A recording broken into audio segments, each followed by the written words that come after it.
some Israeli wines while we're tasting them and learning a little bit about Hebrew University.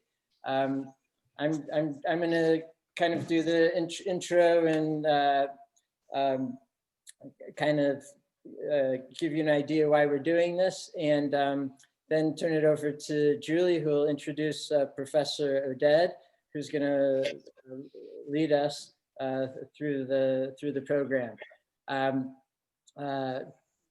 If there's well, Julie will explain how we'll do the questions and try to make it interactive. But basically, Julie and I got involved with the American Friends of Hebrew University last year. Once we got down here to Boca, we were looking to get involved with the community, and higher education has always been dear to us.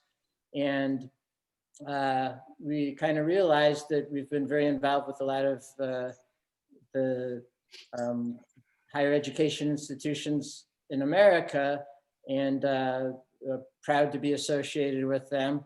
And we really weren't involved with any in Israel that we as Jews have particular pride in.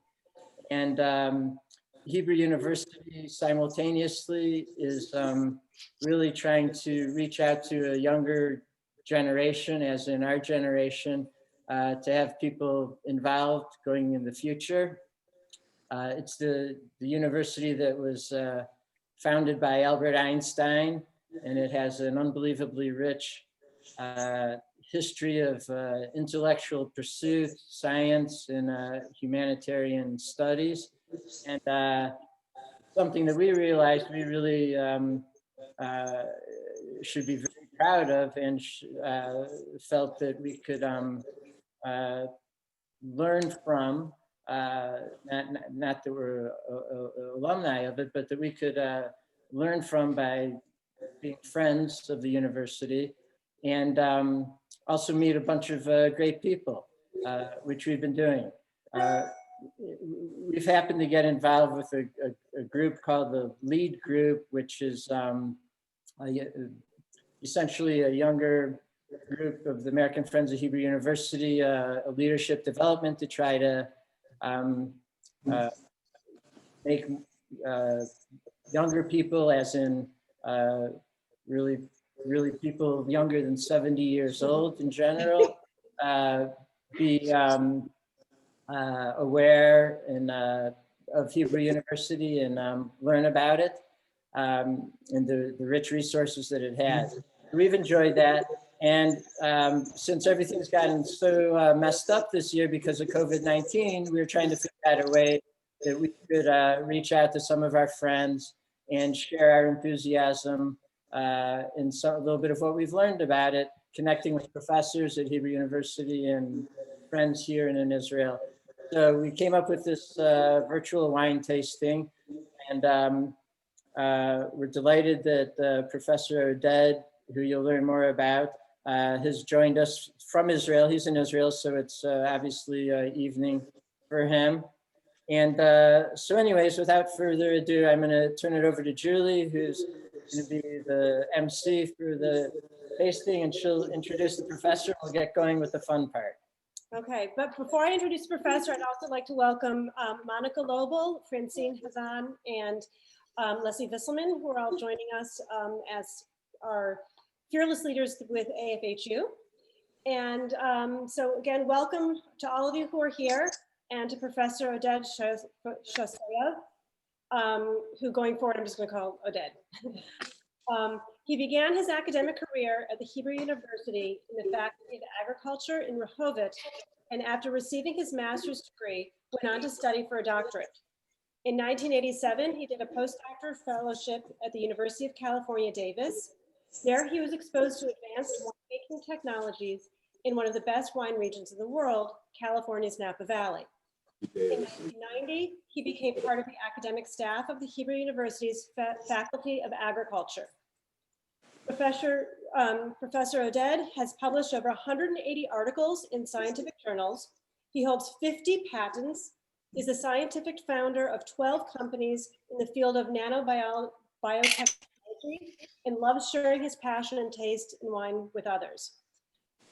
Professor Oded's family comes from a family of vintners who own a 50-acre vineyard.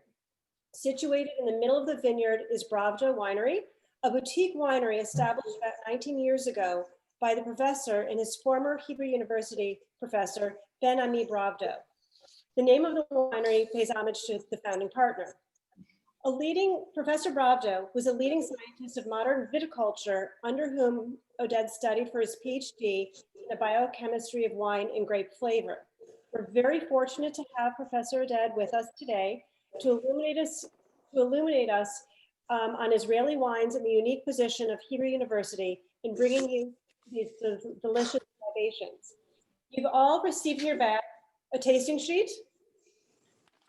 So I hope you have that inside because we're going to be tasting the wine and rating it and talking about it. And if you've got any questions, I'll be sort of monitoring the group. So just kind of raise your hand and I'll call on you.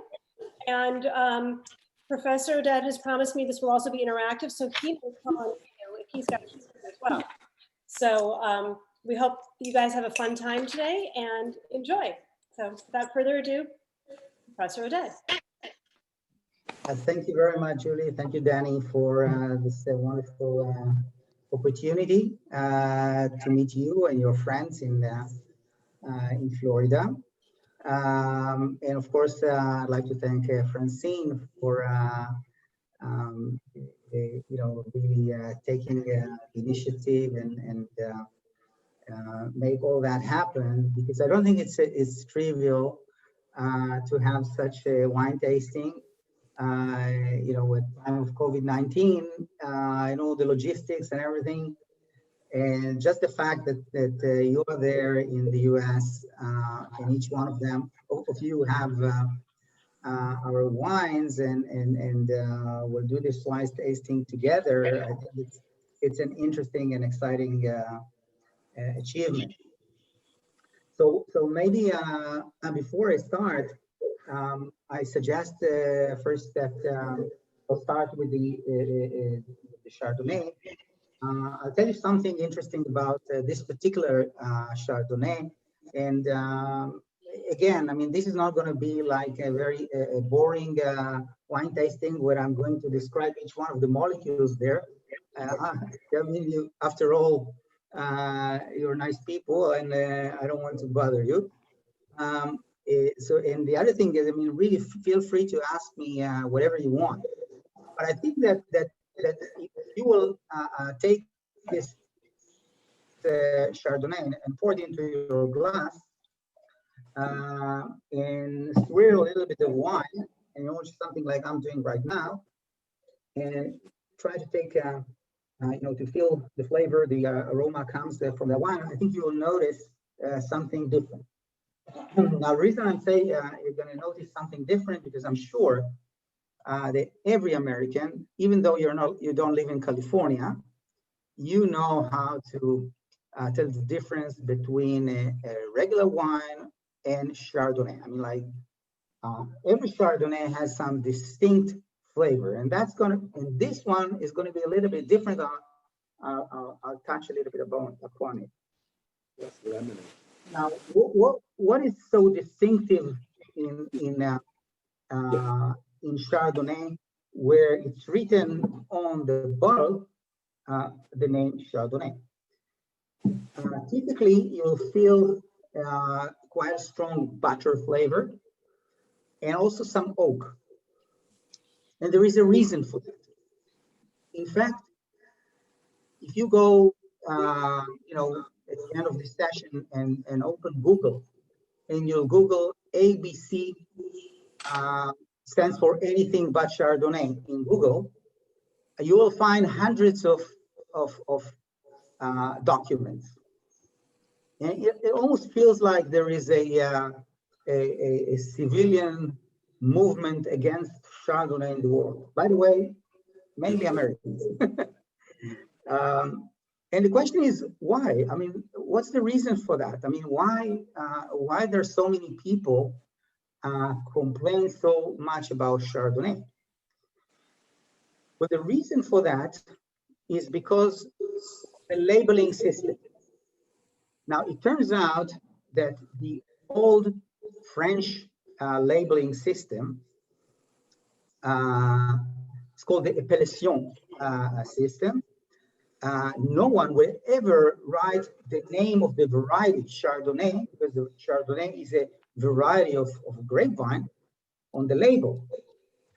I mean, if you go to, let's say, to Bordeaux, and you visit a winery, let's say Chateau Margaux, you will see that on the label, both front and back, it will just say Chateau Margaux, Appellation Contrôlée Bordeaux. However, that wine, for sure, you know that it's going to be at least 85% Cabernet Sauvignon, a little bit of Merlot, a little bit of Petit Verdon, and that's it. Despite the fact that and you won't be able to see the name Cabernet Sauvignon. In the 70s, mainly due to the huge success of the wineries starting from Sonoma, from Napa Valley, of course, later on, other regions, and not just in California, but upstate New York and Oregon. The American wines were mainly built on science, because wine, at the end of the day, it is science. I mean, you have agriculture, that's science, it's plant physiology. Fermentation is microbiology, that's science. You know, even bottling is food technology, that's science. And they really perfected, you know, starting first actually in UC Davis, later on in Cornell, and other universities in the US. And consequently, people start to prepare wines differently, where unlike the old methods of winemaking, when during the wine fermentation, the wine was exposed to a lot of oxygen and to a local flora, bacteria, fungi. The new wines and the new technologies had to do with anaerobic fermentation, stainless steel, temperature control, and all that to enhance one very important thing, and that is the flavor of the grapes. And there is a reason to that, and I'll touch upon that in a few minutes, because that was actually a lot of my PhD thesis together with Professor Brown. So how is that connected to the label? The Americans actually convinced the OIV, which is the OIV is the World Organization for Wine, which is located in Paris, that the labeling system has to be changed. And the new wines should have the name of the variety front label. So that's actually how people start to put the name Chardonnay on the label. But surprise, surprise, the method of making Chardonnay didn't change like other wines. So how is Chardonnay is actually produced typically? Typically, the grapes are harvested, brought into the winery. Then the berries are de-stamped, and the berries are removed from the stamps. They're crushed, and in addition, it's been pressed, and the juice goes straight to brand new oak barrel.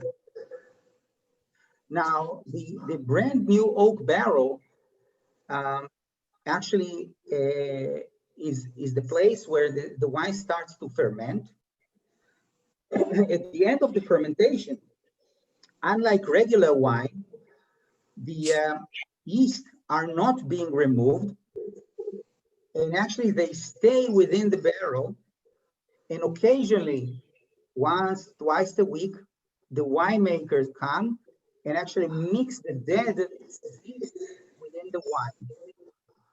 That process causes disintegration of the membrane of the yeast, and that releases a lot of compound which is called glycerol.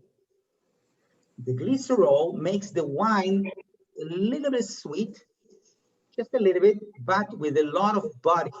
So now when you sip wine and you taste it, it doesn't feel like watery, but it tastes like it has a body. That's very good. The other thing that happened is because the barrel is brand new, it extracts a lot of the vanilla flavor from the oak. So the wine, the Chardonnay wine, gets a lot of vanilla. But there is another thing that happened, and that's a second fermentation, which is a bacterial fermentation, where the malic acid is converted to lactic acid. It's called malolactic fermentation. Consequently, the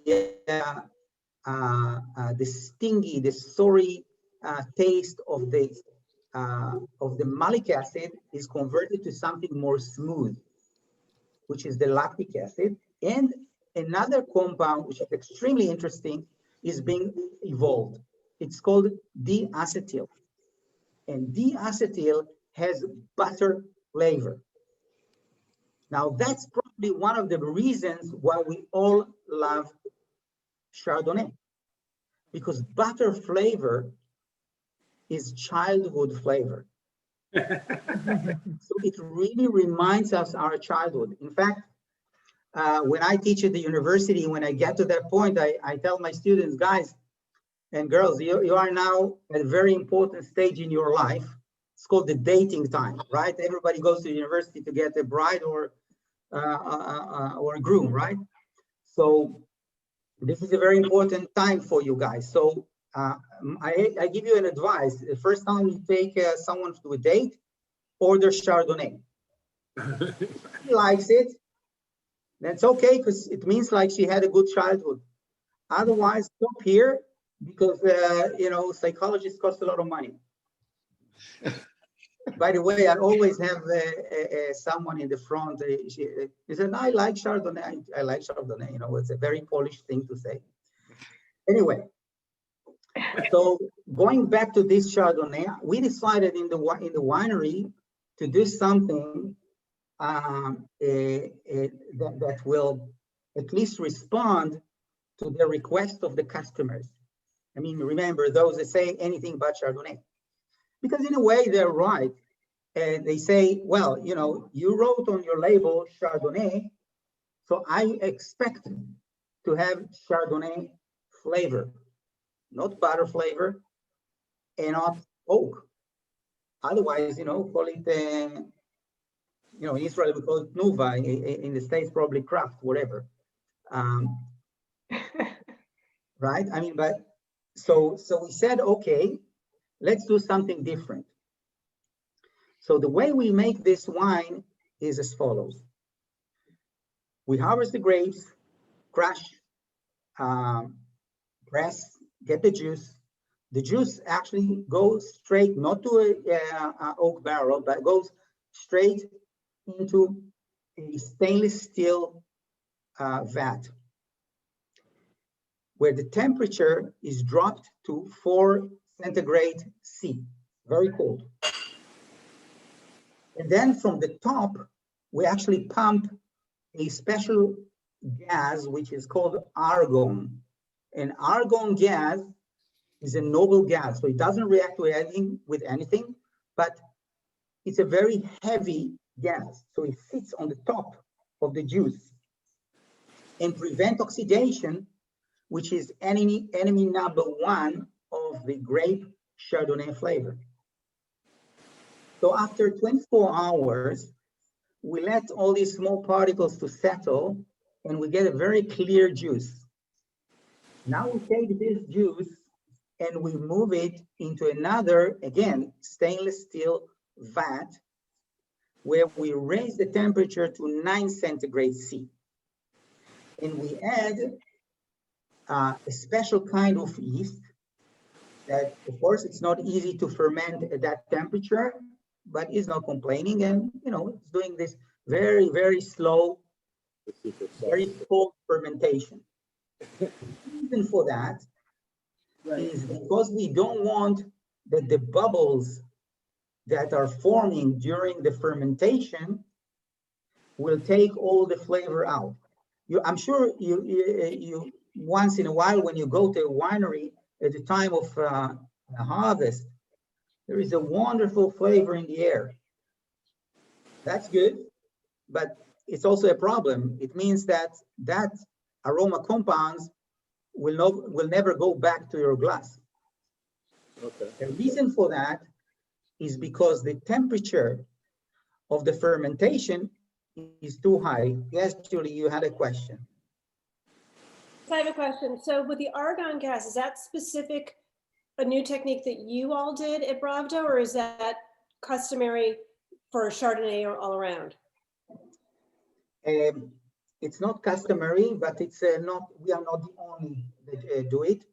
I know that some wineries in Napa are doing the same. I know Mondavi does for his premium wines the same treatment.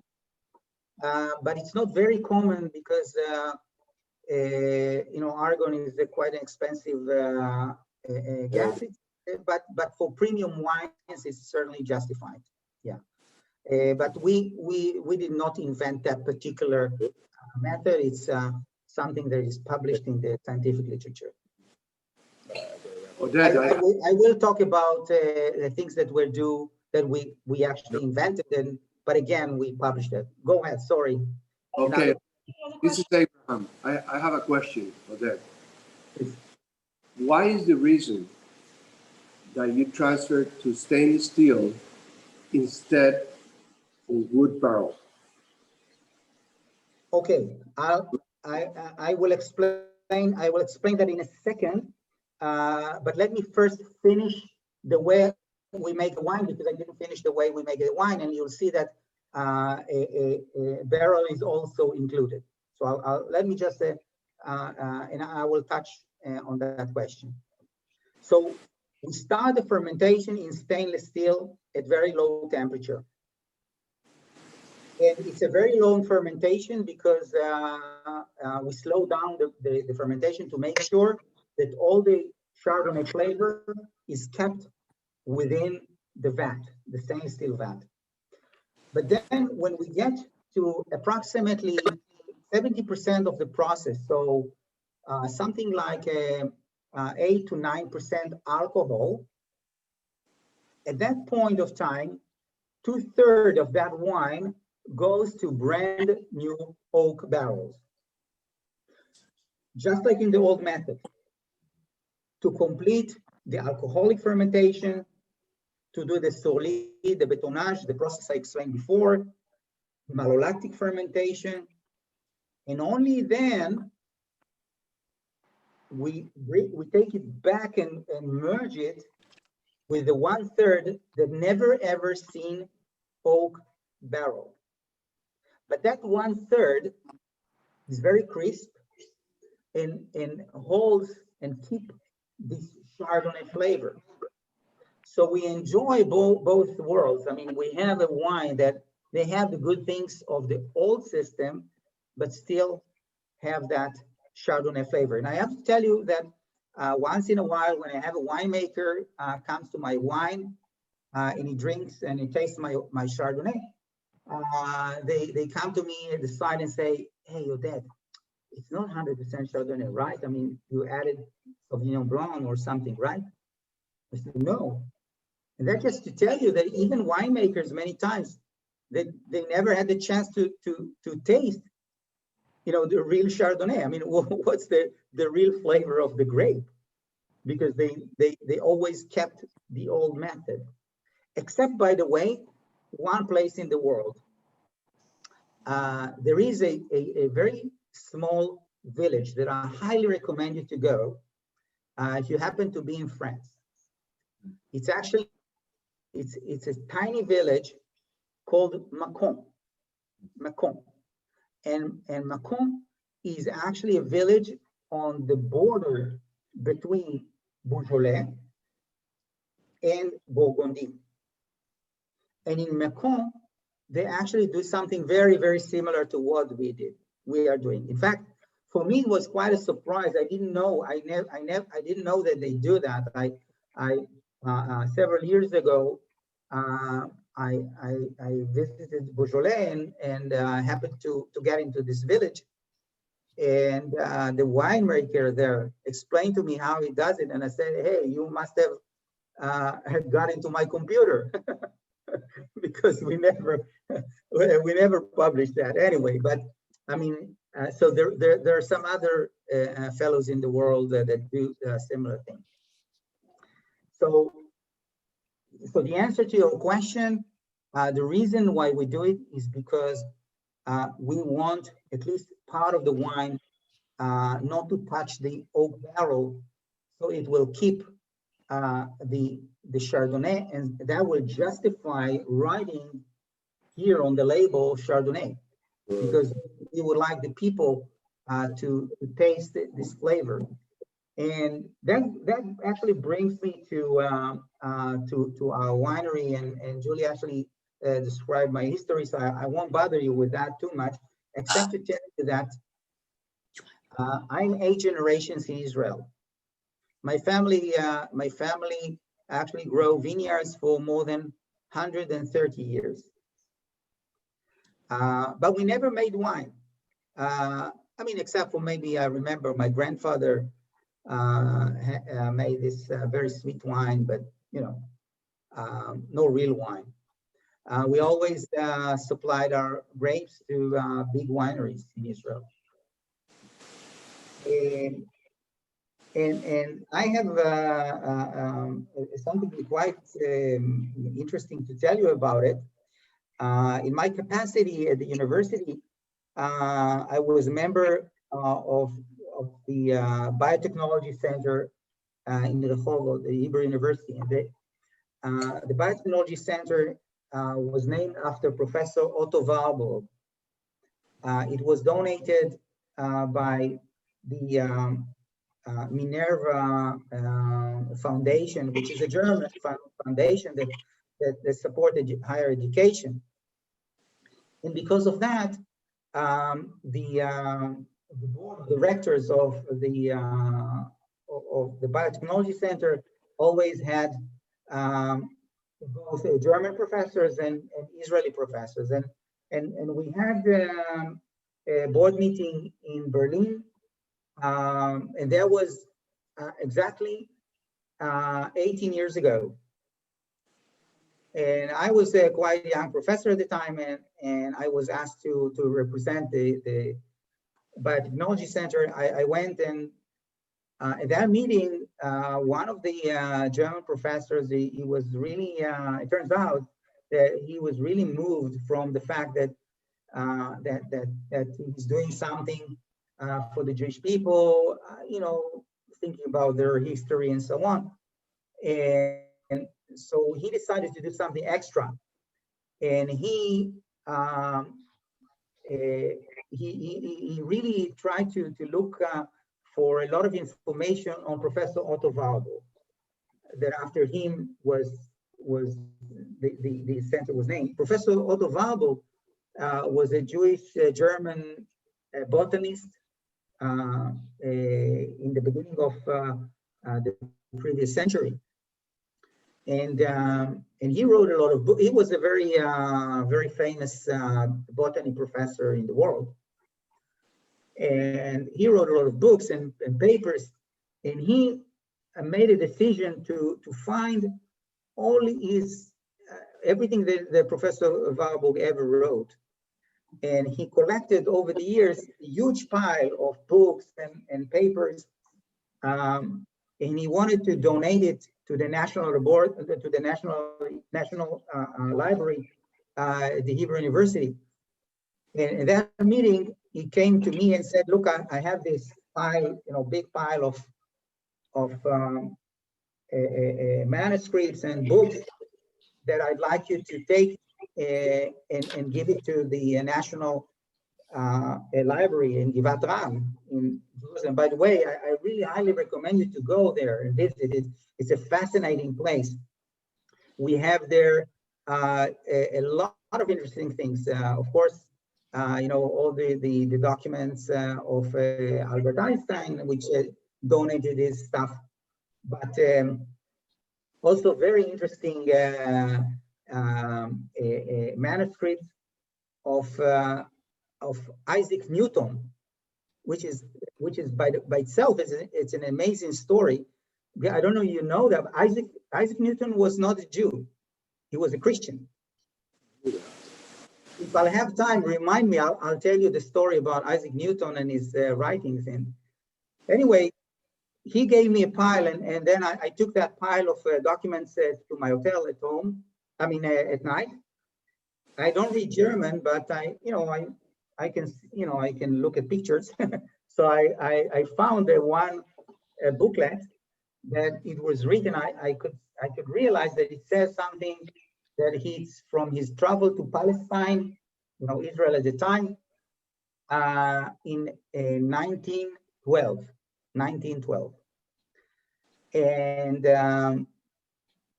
I started to open that, and then I found this picture. I don't know if you see that. Let me see if you can see that. Yeah, can you see that? Mm-hmm. Yes. Yeah.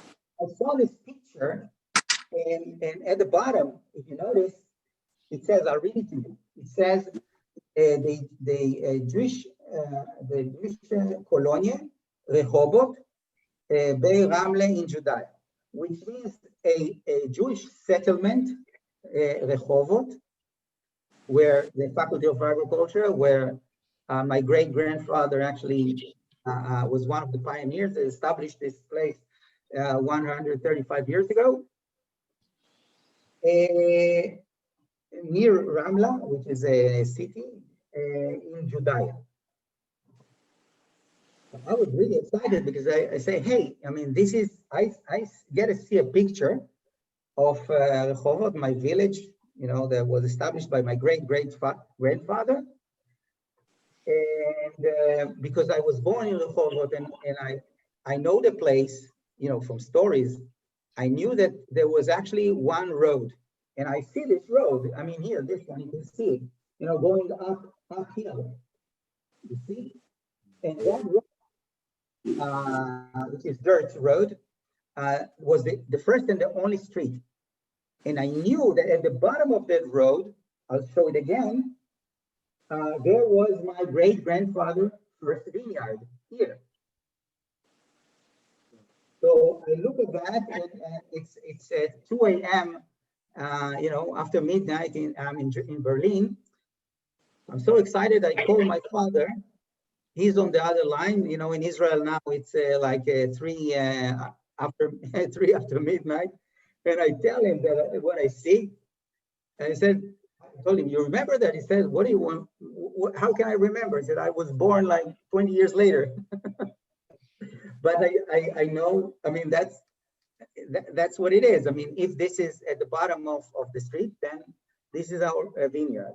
So I came to Israel, and before I handed this to the library, I asked a photographer to make this, to enlarge the picture. So I gave it to my family.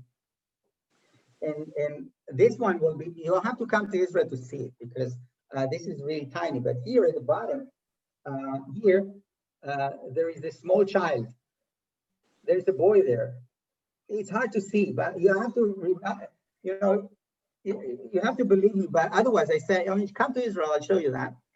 And if you look at that boy, I mean, it's a copy of me.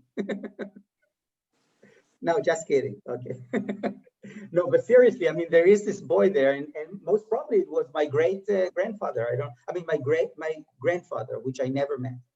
Anyway, so we are in the vineyard business and growing grapes for 135 years, but never made any wine. And about 20 years ago, I was already a professor at the university. The son-in-law of Professor Ben-Ami Bravdo, who was my supervisor and my scientific father, I have to say, he came to me and said, why don't we open and establish a winery? I mean, you have this vineyard and we have all this know-how of Professor Bravdo and yourself. Makes a lot of sense to open a winery. This guy, his name is Zoe Raton. I told him, Zoe, I've never ever in my life heard such a stupid idea. So I said, why do you think it's a stupid idea? I said, I'll tell you why. Because I was born in this vineyard. You know, every summer when my friends went to summer camps, I had to go to help my father in the vintage. It was hot and it was terrible. I think that the only people in Israel, the only children in Israel, that were looking to come back to school was my brother and I, because it was really hard work.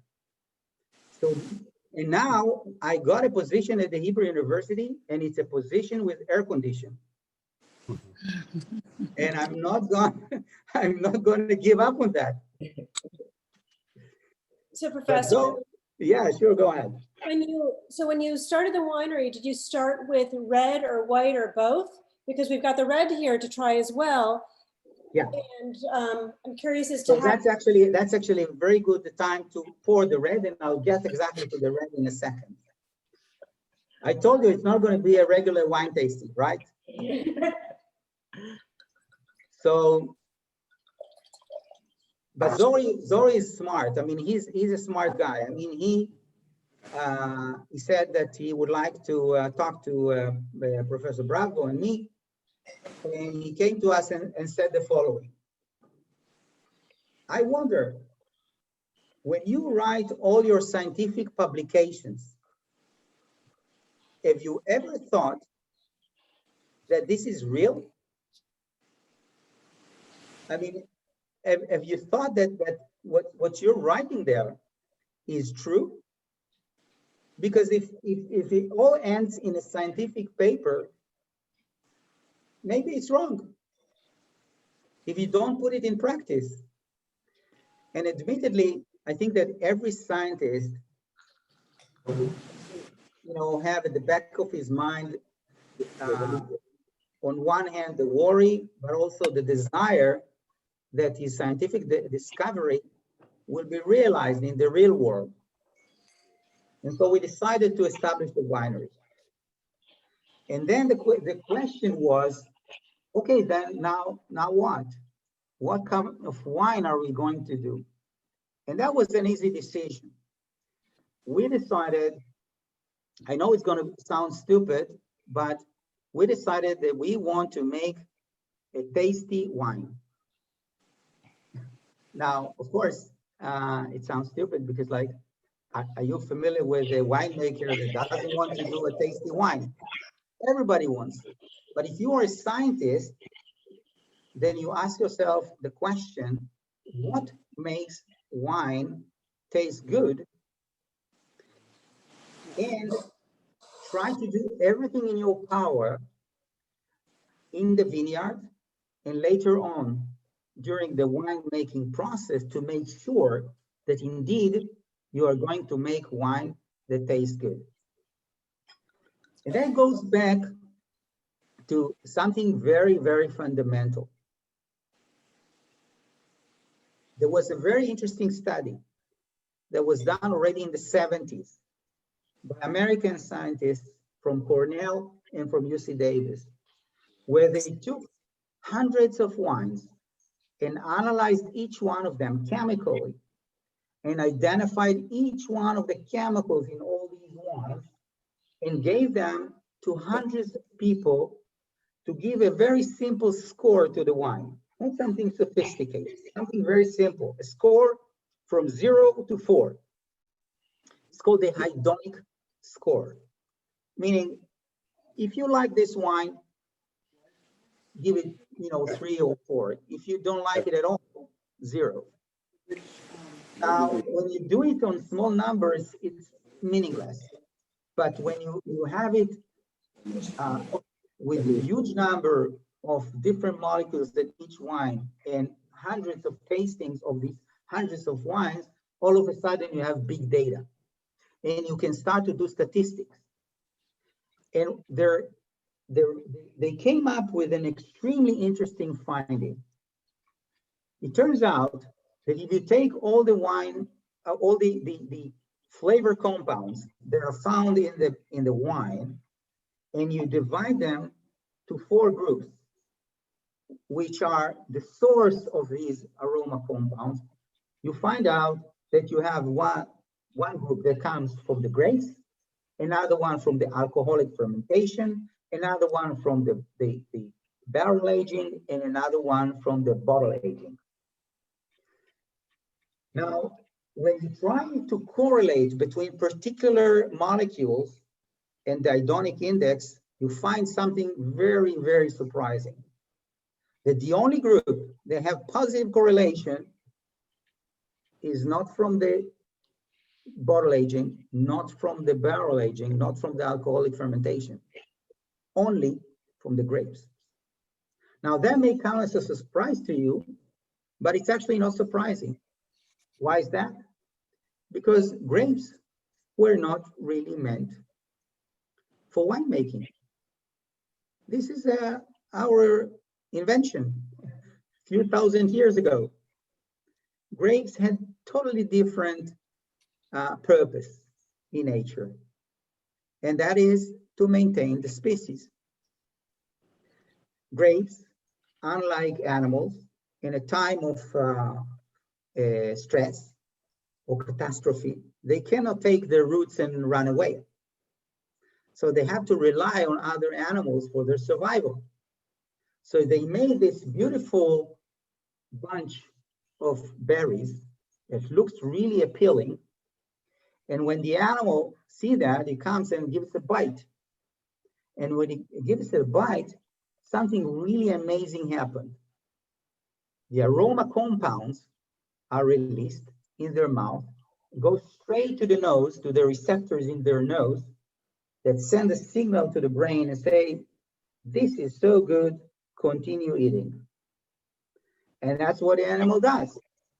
But while doing that, he's also eating the seeds, which is the next generation. And when a catastrophe comes, they run away. And with their dropping, of course, they're the seeds that germinate, and that's how they survive. So we understand now that actually what makes us, not just the animal, are so excited about wine is actually the aroma compounds that originate from the berries. So you should tell me then, well, then what's the problem? Why don't you just simply make a wine with a very good and intense fruit flavor? So it's easy to say, more difficult to do. And why is that? Because if you come to any vineyard in August, September, time of harvest, and you'll pick a few grapes, you'll taste them, it tastes really good. But if you come 3 months later, somebody forgot, like January or even December, when somebody forgot a few berries, a few grapes, try to taste those. Wow, this is incredible. I mean, the flavor there is like 10 times better. So you should tell me, well then, all right, just wait another 3 months and then harvest. Well, that doesn't go. Why? Because most of the grapes are already raisins. And so, yes, of course, there are some people who are making late harvest wines, but these are very sweet wines, very nice category, but it's not dry wine. The question is, why is that? So we are now on Sunday, and you're supposed to enjoy your time, so I'm not bothering you with too much biochemistry, but I have to do a little bit.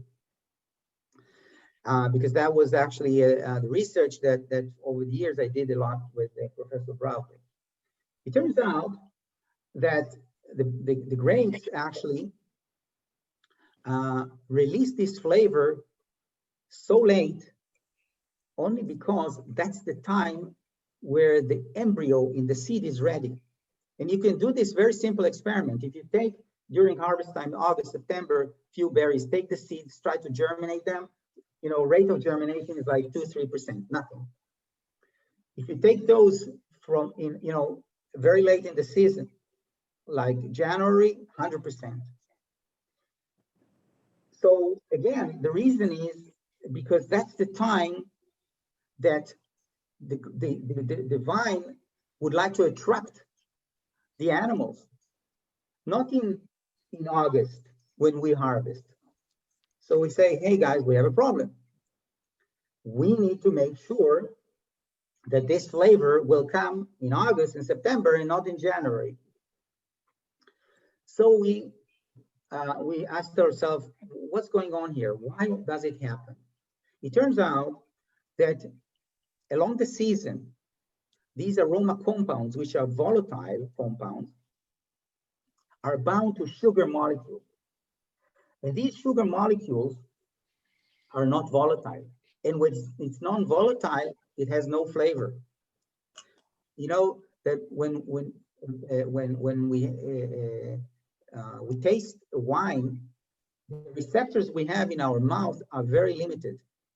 We taste sweet, sour, hot, you know, very limited. Astringency, umami, but that's about it. Everything is in our nose. So in order for the compounds to go to the nose, there has to be volatile. When we take the wine and we drink it, we do this thing.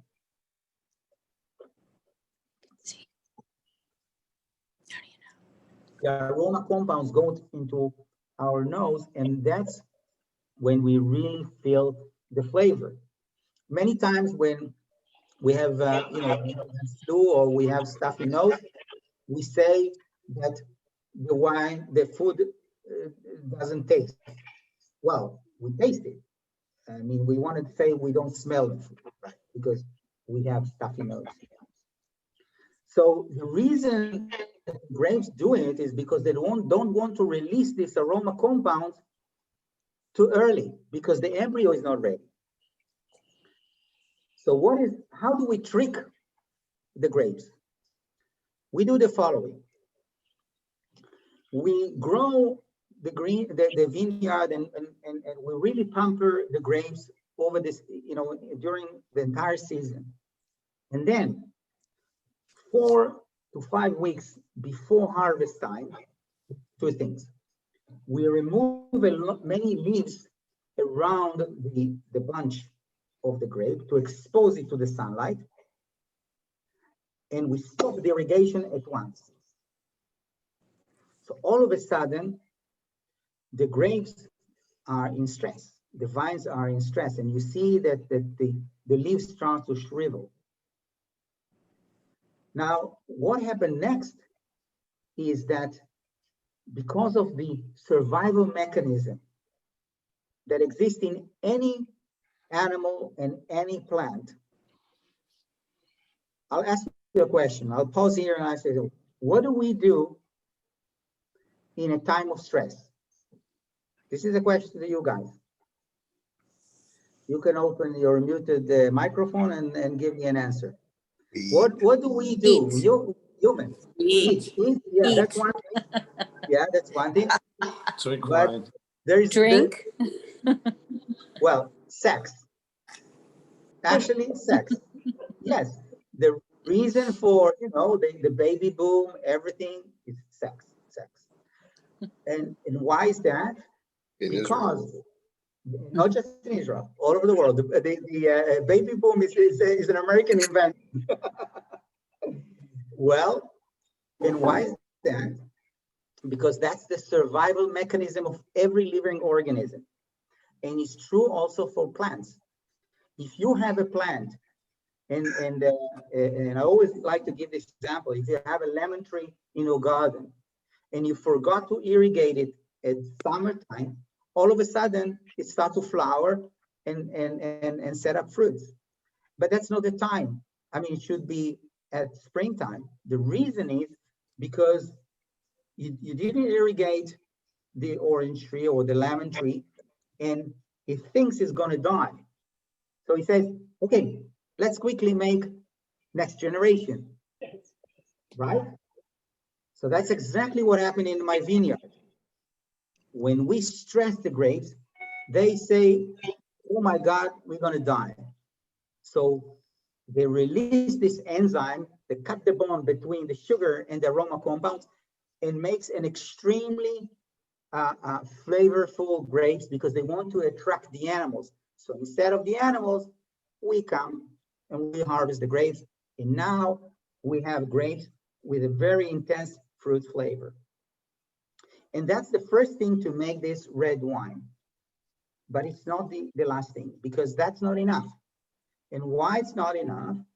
It's not enough because the regular red winemaking process involves relatively high temperature. Typically, when you harvest the grapes, even in modern wineries, after the crash, the crash goes into the vats.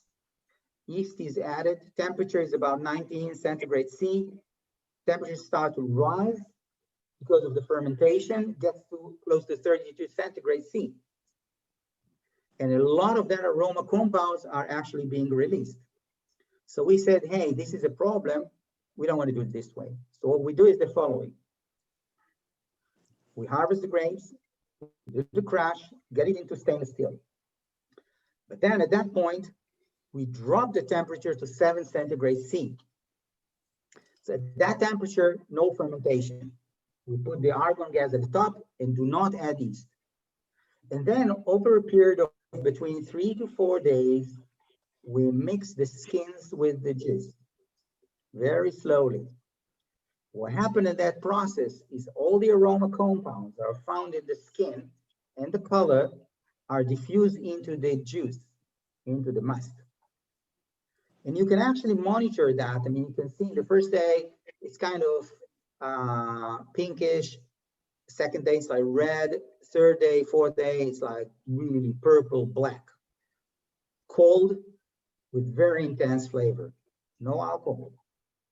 And only at that point, we raise the temperature to 14 centigrade and add the yeast and start a controlled fermentation, which again lasts very long to make sure that we don't lose aroma. Only at that point, we do the press. And from that point of time, it's exactly like any regular winery. So we do a barrel aging, and the barrel aging goes something like a year for the regular wines. For the premium wines, it's actually 2 years, and that's it. And that coupage that you're drinking now is actually a blend of Cabernet Franc, about 45% Cabernet Franc, and then Cabernet Sauvignon and a little bit of Shiraz.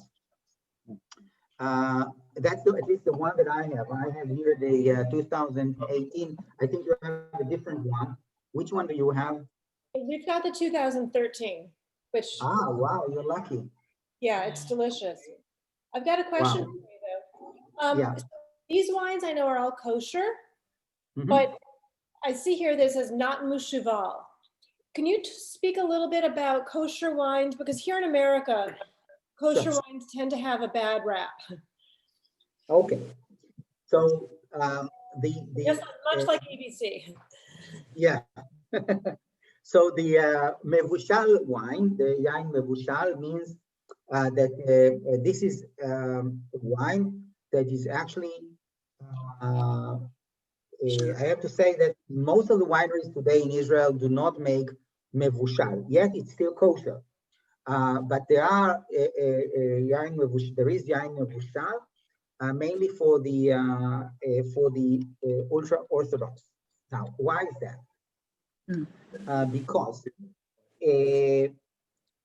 according to these extreme religious people, if you don't boil the wine or at least pasteurize it, I mean, get it to mevushal, to at least 80 centigrade C, then there's still some yeast in the wine, and therefore it's still in process. So if a waiter or server that is non-Jewish will now open the bottle, so he is like part of the wine making process, and therefore it's not kosher anymore. I have to tell you that it is, I don't know how to say in nice words, bullshit. I don't know anyway, but that's what it is. Bullshit. Excuse my Hebrew. Shtuyot, whatever. And the reason is it's a new invention. It was never like that. My father, you know, by the way, even me, because I'm not a Sabbath observer. For them, I'm considered a goy, you know, Gentile. Right. So I'm not a good Jew for them either. And this is quite ridiculous because this is something that started only after 1948. My father told me when he was a child, he was working in the winery, and he was not an observer. In fact, there was an Arab guy that was working and making wine with him. If you look at the halakha, then a kosher wine really has to be done to follow only two rules. One is called orla, and that's, by the way, only for Israel. And that means that the grapes from the first 3 years should not be used. Okay, and then after that's orla. The second thing is that the person that makes the wine it is supposed to believe in a single God, so not a pagan. But therefore, by the way, for that purpose, Arab is also okay because believe in Allah, but it's one God. But that's it. Otherwise, what happened after the 48, Wait. in 1948, when Ben Gurion established the country, because of the coalition, he gave all the control on the kosher to the Rabbanut, and then they started to invent their new rules. So, Professor, so basically, kosher wine that's not mushuval, so it's not boiled, is really no different than any wine you would buy in France or Italy or California. Absolutely, absolutely. Dad, Yes. I got a question for you. Can you hear Yes, me? please. Yeah, go Yes, ahead. I can hear. I can hear you. You said that the wine, at one point, if I remember correctly, feel fear. So maybe the kosher wine should be killed without pain. Is the grape? Am I correct on that? I'm not sure I understood the question. Can you repeat? I'll try to find you here and Not you can being funny. And I don't try to be funny, but if I understood correctly, you said that the grapes sometimes feel fear. Did I understand correctly? He's saying that the grapes feel fear.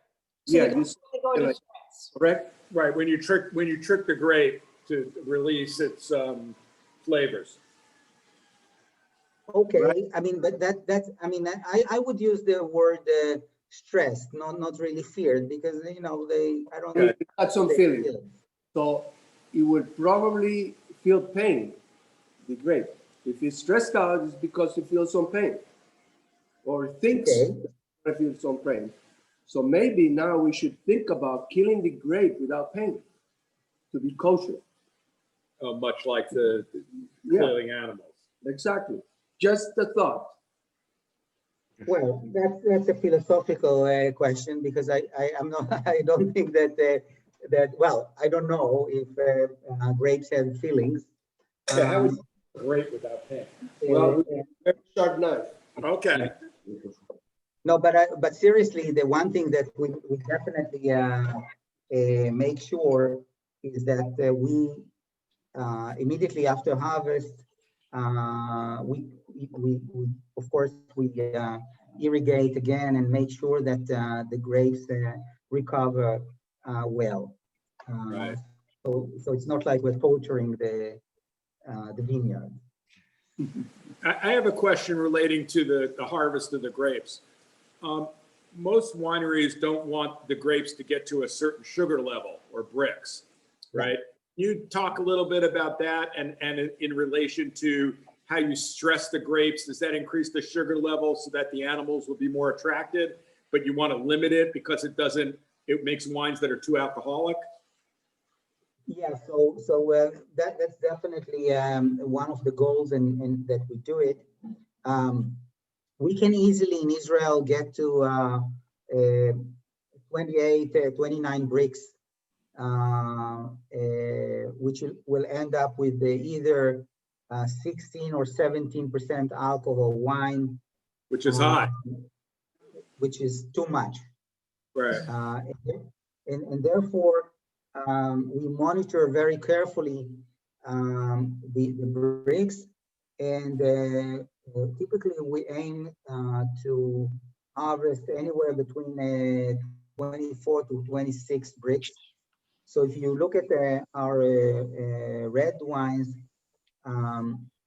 you'll find that it's about 14%, 14.5% alcohol. Whereas the whites are typically 12.5% alcohol. So that's typically where we aim for. Like a beer. So we've now tasted both the Chardonnay and the Coupage. I'd like to hear from the gallery now as to some of your impressions. Just unmute yourself and chime in.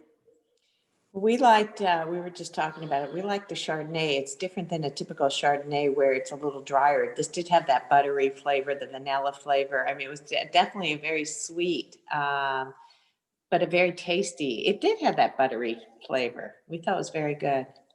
We enjoyed what goes on behind the scenes in the vineyards with the proliferating when they are stressed, and We'll good. let you go to someone else now. Yeah. I'm going back on mute before my husband says anything I don't want him to say. Great. Keep going. We thought here that the Chardonnay was outstanding. Very buttery, a lot of flavor, less lemony and less tropical fruity than most Chardonnays that we see on the market, particularly from California and from South America. Thank you. So as a group, can you say instead of ABC, we've gone to AC, all Chardonnay? In my household, we happen to drink a lot of Chardonnay. We like it. We tend to go with stuff from France or from the eastern part of the United States, which tend to be a little more mineral driven. This one was very interesting because it's not mineral driven at all. It's definitely malolactic driven, for sure. Okay, so I know in Florida we all drink a lot of white wine because it's sort of hot outside. Any comments regarding the red, the Coupage? Very balanced, lighter than like a Cabernet would be typically. Would go very well with food, particularly chicken. I think it would go very well with roast chicken. Very, very balanced wine in my mind. I know personally, I like I agree, it's very well balanced. It's dry, but not too dry. I really like this, the red. I drink a lot of red. I really like this. The nose is very fruity. Was that intentional, Professor? Yes, absolutely. I mean, that's all we try to do is really, on one hand, to get and harvest the grapes where the fruity flavor is at peak. We try not to get to the point where it starts to feel more like jam or like raisins. Right. And then all this cold fermentation that we perform, the anaerobic fermentation is really to try and maintain that and lose as little as possible. You know, Professor Bravo always told me when I was his student that a good winemaker is the one that ruined the least of the grapes. I mean, you start from, I mean, the grapes is really at the top. If you are able to convert the grapes into wine with a minimal damage, then you're a good winemaker. That's really, and that's actually what we do in the winery. I mean, all the technology is really aimed to preserve everything that the grape made for us. And every year it's a new challenge, of course. Professor, oh, go Jill, go ahead. Sorry. I have a two-part question. In our last trip to a winery, which happened to be in Piedmont, one thing that they pointed out to us was that depending on where the vineyard is growing, so they have their vines growing in multiple types of soils, and there's a distinct difference in the taste of the grape between a clay soil versus a rocky soil. And I was curious as to whether or not you had experimented with that. And then also looking forward, with climate change being what it is and the continuing progression of it, they have started to replant their vines on parts of their hills that they've never grown vines on before, in an effort to take advantage of the climate change and be prepared further down the road. And was just curious if you had taken any of that into consideration. So as for the first question, the answer is I absolutely agree with this comment. The soil has a tremendous effect on the flavor of the grapes and consequently the wine. In fact, it's actually the soil and the microclimate together. We call it the terroir. The terroir is actually a combination of the microclimate and the soil composition that will result in either more mineral tasty wine, and that's definitely something that we experience also. We have, I mean, our vineyard is spread over this 50 acres, and for example, the Chardonnay is located in the highest clay soil we have, and that brings probably the best Chardonnay that we can. As far as the climate change, we experience the same in Israel. We have heat waves, which we didn't have so much in the past. One thing that actually works to our benefit in Israel is that in Israel, all the vineyards are drip irrigated. So we don't have, we can control at least the water and the irrigation. In some places in Europe, they can't. And for them, it poses a big But yes, this is, I mean, the climate change is enormous. And we see regions that in the past we could grow their grapes, and today we can't. But on the other hand, all of a sudden you see places in southern England that all of a sudden is suitable for growing grapes. So imagine, I mean, the British will make the wine for us. I mean, that would be the day. Sure. If there are no other questions, or I should ask, are there any other questions? If not, I'll ask a final two-part question. Barry, do you guys have a question? I'm sorry. No, we're good. Okay. No, just, My final. is- Abraham had a question. Yeah, we were just talking about organic versus not organic. Have you ever tried with organic soil? And also another question is the water quality. Can you talk a little bit about that? Okay, so let's start with organic. In Israel, we have some attempts to grow organic grapes and wines.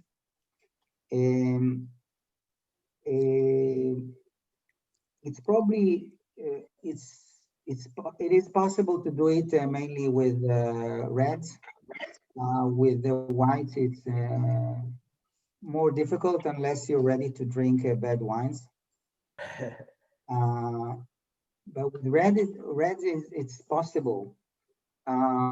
We do not grow in our vineyard. We don't grow organic, mainly because we are surrounded by many other vineyards, and so to be considered organic, you have to have certain distance from another vineyard, and it's not practical for us. But I see it as a growing trend. But it's a trend. It's not going to be big. I mean, look at the organic fruits and vegetables in your supermarket, and you'll see that, you know, at the end of the day, it's a trend. It's maximum 20%. Actually, the numbers are lower. And by the way, I don't know if you're aware of that, but Israel is probably holding the record in vegans and vegetarians. That's the largest number of vegetarians and vegans, particularly between the age of 12 to 30, are in Israel. Even that, it's a niche. It's not. I mean, it's not the market. With respect to the water quality, that's definitely an issue. Water quality is being deteriorated all over the world. Israel, in a way, is a bit in a better situation because Israel, because of a water shortage issues, you know, started already, 70 years ago. We developed very good methods to treat source water. And today Israel recycle 75% of water. So we're holding record. And in addition, we are the biggest in desalination in the world. So water quality in Israel is still very good, but we're facing problems. I mean, it's not like we feel safe. For a simple reason, we are not alone there. I mean, we have neighbors that don't keep their water source systems as good as they should. Yes, Julie, you had a question. Thank you. So I've got two final questions. I was just wondering about the production of the vine of the winery, and what was my other question? Just the, the production of the winery.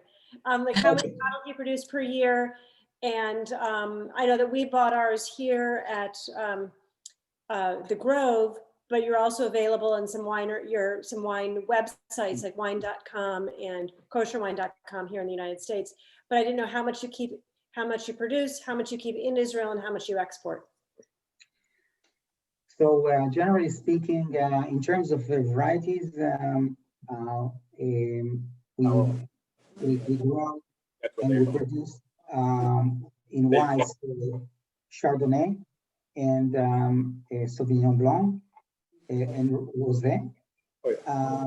And in reds, it's Cabernet Sauvignon, Merlot, Shiraz, Petit Verdon, and Coupage, and Landmark, which is 2B, and Landmark Merlot. So these are, and all that span over anywhere, depends on the year, anywhere between 70 to 90,000 bottles a year. So it's a boutique winery. It's a relatively small winery. Up until last year, I don't know, this year is crazy because of the COVID-19, but till last year, about 70% of the wine was sold in Israel, and about 30% was exported either to the US, to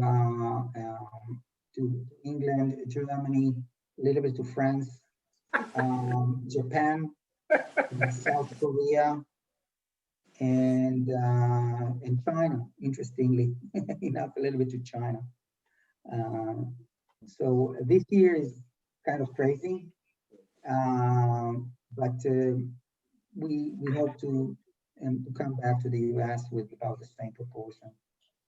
Great. Well, thank you. This was absolutely wonderful. And we look forward to, once COVID restrictions let up and the delivery lines around the world open up again, to be able to have greater access to your wine. I'm really excited that we've now been exposed to a small winery, and hope that when we're all, I know we know all of you obviously, but when we're all in Israel at some point, that I assume that we can come visit the winery as well, that you are open to visitors.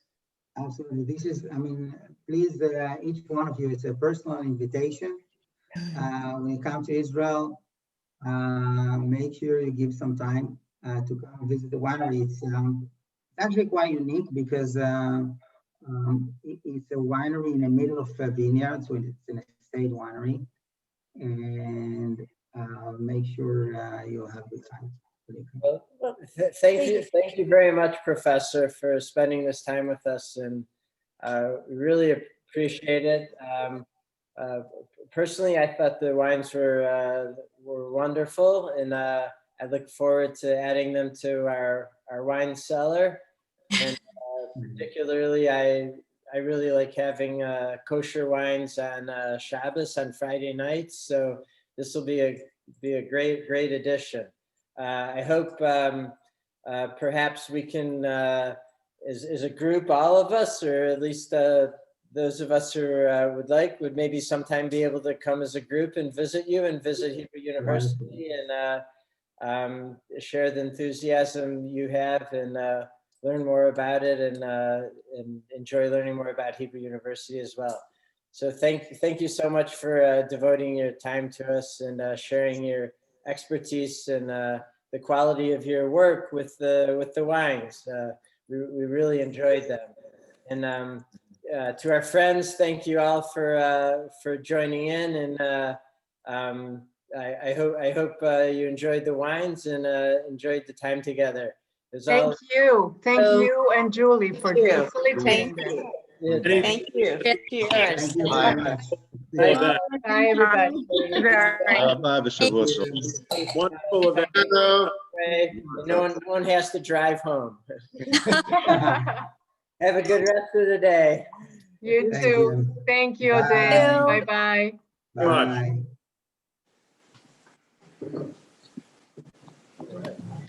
That was your battery lasted and my battery lasted. My Yeah, we battery lost it. there is then a chance. It was- Cheers.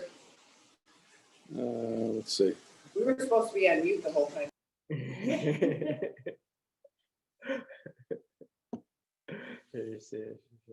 Hi, Shirley.